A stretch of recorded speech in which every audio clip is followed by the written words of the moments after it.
goordambe oo shalay gelinkii dambe waxa magaalada Burco si ballaaran lagu soo dhaweeyay gudoomiyaha golaha wakiilada Soomaaliland ahna gudoomiyaha xisbiga mucaaradka ee wadani Cabdiraxmaan Maxamed Cabdullaahi Ciro iyo wafdi ballaaran oo hogaaminayay wafdiga gudoomiyaha waxa qayb ka ahaa mas'uuliyiin sarsare oo xisbiga wadani kamid ah boqorro aqoon-yahano iyo waliba qurbajoog waxaana lagaga hortagay wafdiga degmada Qoyta halkaas oo si diiran ay ugu soo dhaweeyeen taageerayaasha xisbiga wadani ee degmadaasi Qoyta iyo waliba dad fara badan oo ka yimid dhankaasi iyo Burco gudoomiye ku-xigeenka xisbiga wadani Axmed Muumin Saad xildhibaan Siciid Cilmi Rooble iyo waliba xogayaha guud ee xisbigaasi Maxamed Cabdullaahi Urcade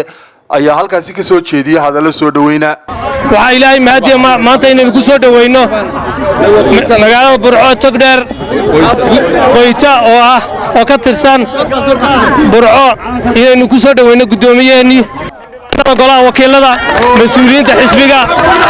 dhammaantiin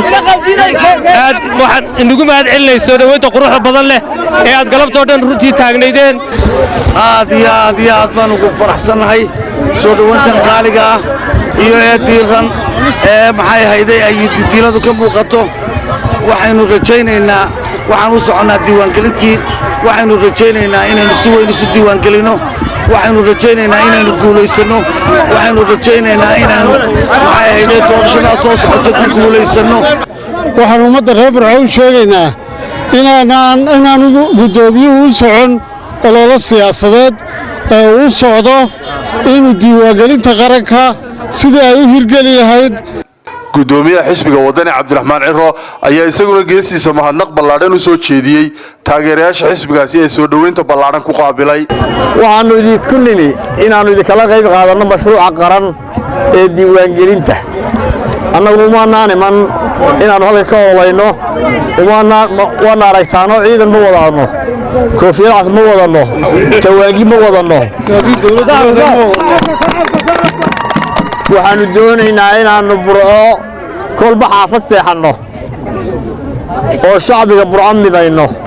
haddii ilaahay ka dhigo oo xuduudka iyo meel kastoo diiwaangelintu ka socoto marro oo hubino in diiwaangelinta sidii loogu talagalay u hirgashay gabagabadii waxaa halkaasi ka hadlay siyaasiyiin iyo boqorro waxaana dhammaantoodba u soo jeediyeen bulshooyinka gobolka Togdheer inay qaataan kaadhadhka diiwaangelinta codbixiyayaasha waa Bashiir Ibraahim Qayir Universal TV Burco.